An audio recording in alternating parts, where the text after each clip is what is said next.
Assalamualaikum warahmatullahi wabarakatuh. Bismillahirrahmanirrahim. Alhamdulillahirabbil alamin.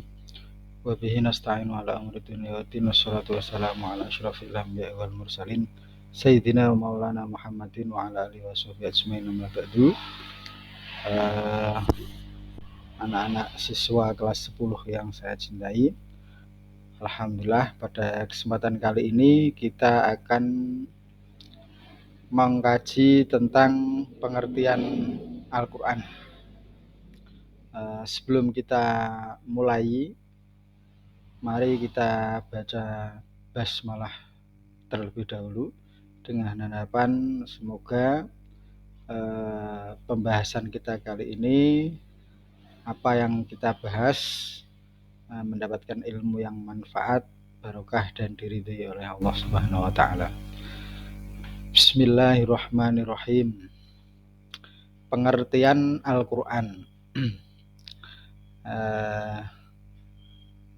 Pada pembahasan kali ini kita akan mempelajari tentang pengertian Al-Quran menurut beberapa ulama.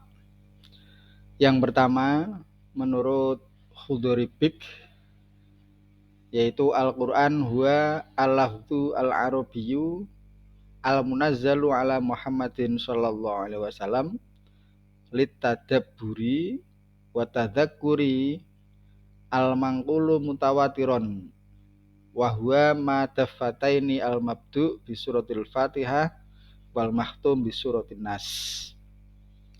Jadi Al-Qur'an ialah firman Allah, ya, yang berbahasa Arab, diturunkan kepada Nabi Muhammad sallallahu alaihi wasallam.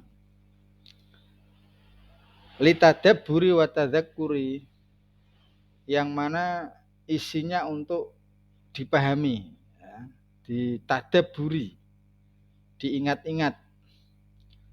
Kemudian al-manqul mutawatiron, yang mana disampaikan dengan cara mutawatir.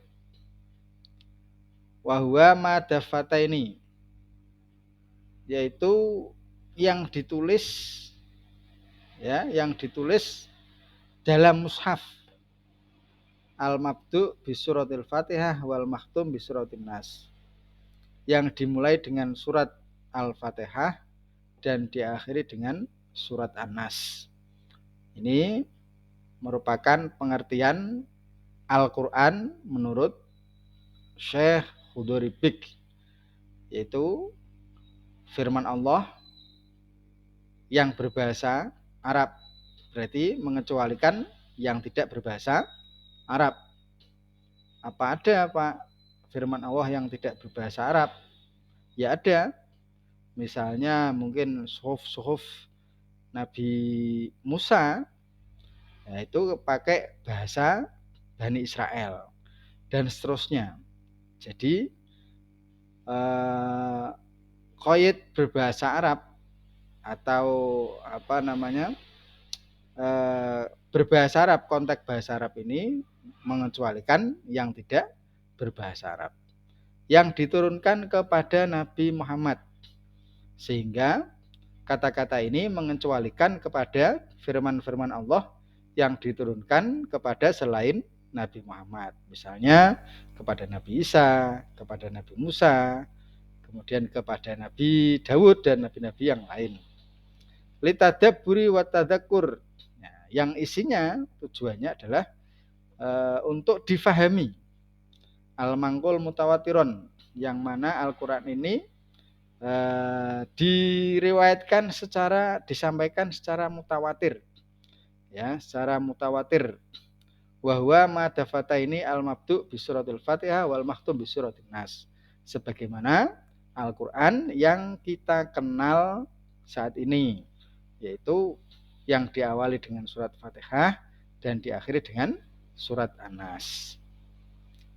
Kemudian pendapat yang kedua adalah pendapat Subhi Sholeh, yaitu Al-Quran huwa al-kitab al-mu'jizu al-munazzalu ala nabi sallallahu alaihi wasallam al-maktubu fil masahif al-manqul alaihi bitawatur al-muta'abbadu bitilawatihi. Al-Quran adalah kitab Allah yang mengandung mukjizat, ya, yang berupa mukjizat yang diturunkan kepada Nabi Muhammad, yang ditulis dalam mushaf-mushaf yang disampaikan secara mutawatir dan bernilai ibadah dalam membacanya. Ya, ini menurut pendapat Subhi Soleh. Quran adalah kitab Allah. Kalau tadi pendapatnya Khuduribik, firman Allah. Nah, kalau di sini memakai kitab Allah yang mengandung mukjizat. Ya, memang Al-Quran itu adalah mukjizat terbesar Nabi Muhammad. Ya, nanti Quran sebagai mukjizat akan kita pelajari pada pertemuan berikutnya. Nah, ini kita membahas tentang pengertian Al-Quran dulu. Kemudian yang diturunkan kepada Nabi Muhammad ini juga sama dengan pendapat Khuduribik. Kemudian yang ditulis dalam mushaf-mushaf dan disampaikan secara mutawatir dan bernilai ibadah. Jadi dalam membacanya, kita membaca Al-Quran hanya membaca saja tanpa mentadaburi, apalagi mentadaburi, tanpa mentadaburi, tanpa meneliti makna-maknanya, kita itu dalam membaca sudah dianggap ibadah, sudah bernilai ibadah. Ya, berarti ya dapat pahala membacanya saja. Bahkan ada satu riwayat yang mengatakan bahwa membaca Al-Quran itu hanya membaca, tapi ya mestinya dengan bacaan yang betul, ya, dengan bacaan yang benar, sesuai tajwid dan tidak merubah makna Al-Quran. Membaca saja satu huruf itu mendapat 10 kebaikan, gitu. Mendapat 10 kebaikan. Berarti hanya Bismillahirrahmanirrahim itu ada berapa huruf? Tinggal mengalihkan, ya, mengalihkan satu huruf mendapat pahala 10 kebaikan. Nah, itu kebaikan di akhirat. Padahal ukurannya itu tidak ada bandingannya dengan dunia. Satu kebaikan di akhirat itu lebih baik daripada dunia seisinya. Berarti sangat banyak sekali manfaat dari Al-Quran. Karena membacanya saja dianggap ibadah. Nah, ini pengertian Al-Quran menurut siapa? Subhi Soleh. Ya. Terus kita lanjutkan pada pendapat berikutnya, yaitu Muhammad Abduh. Beliau berpendapat bahwa Al-Quran huwa Alkitab Al-Maktub fil Masohif Al-Mahfudhu fi suduriman ana bihifdihi minal muslimin. Kitab Al-Quran adalah bacaan yang tertulis dalam mushaf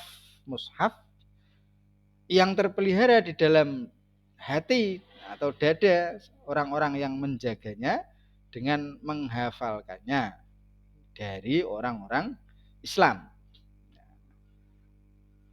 Menurut Muhammad Abduh, Al-Quran adalah bacaan yang tertulis dalam mushaf. Berarti sebagaimana pengertian sebelumnya, Subhi Soleh, dalam mushaf-mushaf yang terpelihara di dalam dada atau hati orang-orang yang menjaganya. Memang Al-Quran itu akan selalu terjaga. Bahkan keorisinilan Al-Quran itu dijamin oleh Allah, ya, lewat hafalan-hafalan para hufadzul Quran, para ulama-ulama muslim. Mestinya orang-orang Islam atau kata-kata Islam ini menjadi qayyid. Berarti berbeda dengan orang-orang kafir, ya. Berbeda dengan orang-orang kafir. Nah, ini lebih simpel apa yang diuraikan oleh Muhammad Abduh tentang pengertian Al-Quran. Dari ketiga pendapat tadi bisa kita simpulkan bahwa Al-Quran itu adalah firman Allah, satu yang pertama, yang diturunkan kepada Nabi Muhammad. Berarti mengecualikan firman-firman Allah yang diturunkan kepada selain Nabi Muhammad, yang tertulis dalam mushaf, ya, yang tertulis dalam mushaf. Nanti pada pertemuan setelah ini kita akan mempelajari tentang wahyu, ya. Nanti akan ada jenis-jenis lain, misalnya ilham dan lain sebagainya. Nah, ya, jadi ini mengecualikan kepada hal-hal yang selain itu, yang tidak tertulis. Jadi yang hanya tertulis saja. Atau kalau kalian nanti kelas 12 di di mapel fikih nanti akan ada pembahasan tentang ayat-ayat yang dinasakh, ayat-ayat yang dihapus. Nah, bagaimana Pak? Itu kan tidak tertulis di dalam Al-Qur'an, tidak tertulis dalam mushaf. Jadi kalau membacanya juga tidak dianggap ibadah. Kemudian al-muta'abbad bitilawatihi, yang dianggap ibadah dalam membacanya. Nah, itu kesimpulan dari beberapa definisi para ulama. Di antaranya adalah yang pertama tadi Khuduribik, kemudian Subhi Soleh, dan yang terakhir Muhammad Abduh. Demikian sedikit materi yang Bapak sampaikan terkait dengan pengertian Al-Quran. Pada pertemuan selanjutnya nanti kita bisa diskusi, ya, kalian persiapkan bahan-bahannya tentang pengertian Al-Quran. Nanti bisa juga mencantumkan 3 ini. Kemudian ditambah lagi kalian bisa mencari referensi-referensi baik itu di internet maupun di buku-buku perpustakaan yang telah disediakan oleh madrasah. Demikian sedikit yang bisa Bapak sampaikan, semoga bermanfaat. Kita akhiri pertemuan kali ini dengan bacaan hamdalah. Alhamdulillahirabbil alamin. Assalamualaikum warahmatullahi wabarakatuh.